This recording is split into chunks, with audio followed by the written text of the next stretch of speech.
সেরা content creator হিসেবে বাইফা award পেলেন রবিন রাফান। আবারও সেরা কন্টেন্ট ক্রিয়েটর হিসেবে সম্মাননা পেয়েছেন বাংলাদেশি জনপ্রিয় কন্টেন্ট ক্রিয়েটর রবিন রাফান।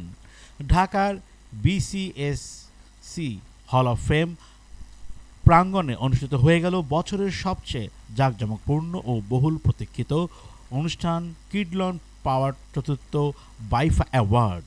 বিকেল থেকে হাজার হাজার দর্শকের উপস্থিতিতে রীতিমতো উৎসবমুখর পরিবেশ তৈরি করে। রেড কার্পেট ঘিরে ছিল উচ্ছ্বাস ও সেলফি তুলতে ব্যস্ত হাজার মুখ প্রিয় তারকাদের এক নজর দেখার জন্য। উক্ত অনুষ্ঠানে best content creator of the year 2025 পুরস্কার লাভ করেন জনপ্রিয় কন্টেন্ট ক্রিয়েটর রবিন রাফান।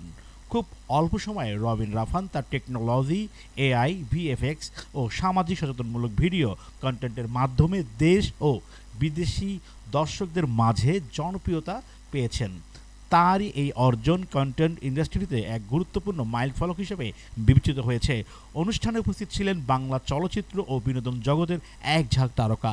এদের মধ্যে উল্লেখযোগ্য ছিলেন কিংবদন্তি অভিনেত্রী রোজিনা, প্রবীণ গুণী অভিনেতা তারিক আনাম খান, শহীদুজ্জামান সেলিম, আফরান নিশু, সিয়াম আহমেদ, ইমন, পরিমণি, অপু বিশ্বাস, কণ্ঠশিল্পী ইমরান, কনা, রুনা খান, শাহরিয়ার নাজিম জয়, সাফা কবির, মেহজাবিন চৌধুরী, যৌবান সহ আরও অনেক তারকা।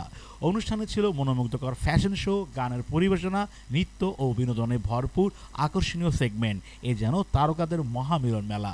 এ প্রসঙ্গে কিডল্যান্ড বেবি কেয়ারের ম্যানেজিং ডিরেক্টর অব অন্তু করিম বলেন, আজকের কিডল্যান্ডের লঞ্চিংয়ের মাধ্যমে কিডল্যান্ড শুধু বেবি প্রোডাক্টের সীমাবদ্ধ থাকবে না, বরং বাংলাদেশের জউনিয়র ট্যালেন্টের তুলে ধরা কন্টেন্ট নির্মাতা এবং এন্টারটেইনমেন্ট ব্যক্তিত্বদের সম্মান জানানোর মাধ্যমে একটি সৃজনশীল সমাজ গঠনে ভূমিকা রাখবে। বাইফা অ্যাওয়ার্ড ইতিমধ্যে বাংলাদেশের বিনোদন ও ডিজিটাল জগতে একটি স্বীকৃত ও সম্মানজনক পুরস্কার হিসেবে স্থান নিয়েছে। এবারের আসরে রবিন রাফান সহ যেসব তারকা পুরস্কৃত হয়েছেন তারা নিঃসন্দেহে আগামী দিনের সৃজনশীলতায় প্রেরণা যোগাবে। উল্লেখ্য, কন্টেন্ট ক্রিয়েটর রবিন রাফান আমেরিকায় গিয়েও সেরা কন্টেন্ট ক্রিয়েটরের সম্মাননা গ্রহণ করেছেন। বাংলাদেশের ঐতিহ্যবাহী বিনোদন সাংবাদিকদের সংগঠন বাবিসাস অ্যাওয়ার্ডেও ভূষিত হয়েছেন এই কন্টেন্ট ক্রিয়েটর। সো দর্শক, যারা স্বদেশ টিভির ইউটিউব চ্যানেল এখনও সাবস্ক্রাইব করেননি এবং স্বদেশ টিভির ফেসবুক পেজ এবং স্বদেশ নিউজের ফেসবুক পেজ ফলো করেননি, তারা এখনই করুন।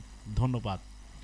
স্বদেশ নিউজ এবং স্বদেশ টিভির পক্ষ থেকে রবিন রাফানের জন্য অনেক অনেক শুভকামনা এবং অভিনন্দন।